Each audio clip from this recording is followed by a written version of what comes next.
जिन home guard जवानों को हेमंत जी शराब संचालन के लिए रख रहे हैं, अगर उन्हीं जवानों को प्रदेशवासियों की सुरक्षा के लिए रखा जाए तो प्रदेश की कितनी बेटियों की सुरक्षा हो सकती है। ये कहना है भाजपा का। भाजपा के इस बयान से आपको इतना तो अंदाजा जरूर लग गया होगा कि अब झारखंड में शराब दुकानों का संचालन होमगार्ड्स यानी कि गृह रक्षक करेंगे। दरअसल झारखंड में इन दिनों शराब दुकानों को लेकर हलचल तेज हो गई है। ये हलचल सिर्फ दुकानों के खोले जाने को लेकर नहीं, बल्कि उन जवानों को लेकर भी है जिन्हें अब इन दुकानों की सुरक्षा और संचालन की जिम्मेदारी दी गई है। हम बात कर रहे हैं होमगार्ड्स की, जिनका प्राथमिक काम प्रदेश में कानून व्यवस्था बनाए रखना है, मगर अब उन्हें शराब की दुकानों पर तैनात किया जा रहा है। इस फैसले को लेकर विपक्ष सरकार पर हमलावर है, तो दूसरी ओर सरकार का तर्क है कि यह कदम पारदर्शिता, अनुशासन और सुरक्षा को ध्यान में रखते हुए उठाया गया है।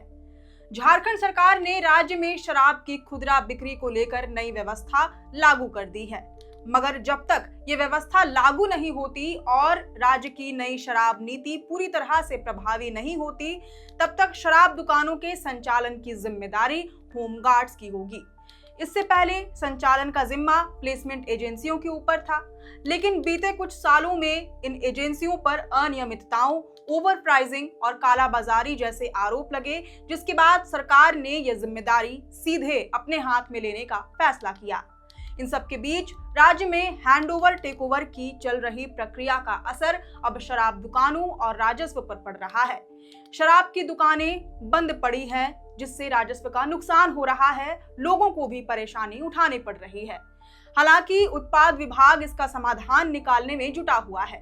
मीडिया रिपोर्ट्स के मुताबिक राज्य में करीब 70% दुकानों में हैंडओवर टेकओवर की प्रक्रिया पूरी हो गई है। ऐसे में राज्य की 100 खुदरा दुकानें जल्द ही खुल जाएंगी। 16 अगस्त से निजी हाथों में शराब की खुदरा बिक्री शुरू हो जाएगी। तब तक राज्य में शराब की खुदरा दुकानों का संचालन होमगार्ड्स के मार्फत कराया जाएगा। इन दुकानों पर सुरक्षा से लेकर नकदी मिलान तक की जिम्मेदारी अब होमगार्ड्स की ही होगी। इस संबंध में उत्पाद एवं मद्य निषेध विभाग ने सभी जिलों को पत्र भेजा था, जिसके अनुसार झारखंड उत्पाद मदिरा की खुदरा बिक्री के लिए दुकानों की बंदोबस्ती एवं संचालन नियमावली 2025 को शुरू करने में 1.5 से 2 महीने का समय लग सकता है। पूर्व की अनियमितताओं को देखते हुए प्लेसमेंट एजेंसियों की कार्यावधि को विस्तार नहीं दिया जा रहा है। ऐसे में सभी खुदरा दुकानों का संचालन होमगार्ड्स की देखरेख में कराया जाएगा।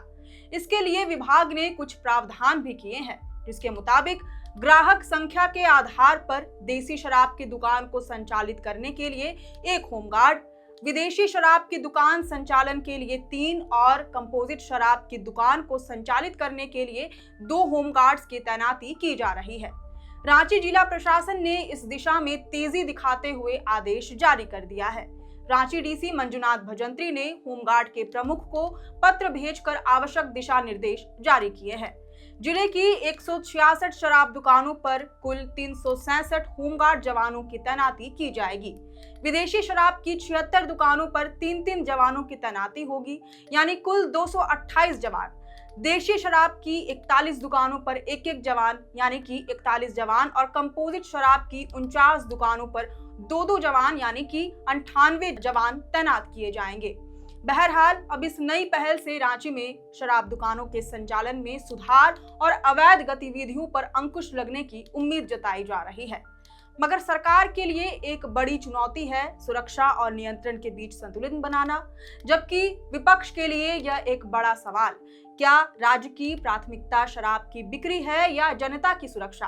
खैर, इसका जवाब आने वाले दिनों में नीतियों की कार्यप्रणाली से खुद सामने आ जाएगा। फिलहाल इस पूरे विषय पर आपके क्या विचार है, ये हमें कमेंट करके जरूर बताएं। अगर आपको ये पूरा वीडियो पसंद आया हो तो इसे जरूर से लाइक और शेयर करें। हमारे चैनल लोकतंत्र 19 को फेसबुक, यूट्यूब, इंस्टाग्राम समेत सभी डिजिटल प्लेटफॉर्म्स पर जरूर से फॉलो और सब्सक्राइब करें। फिलहाल लेते हैं अलविदा। जोहार।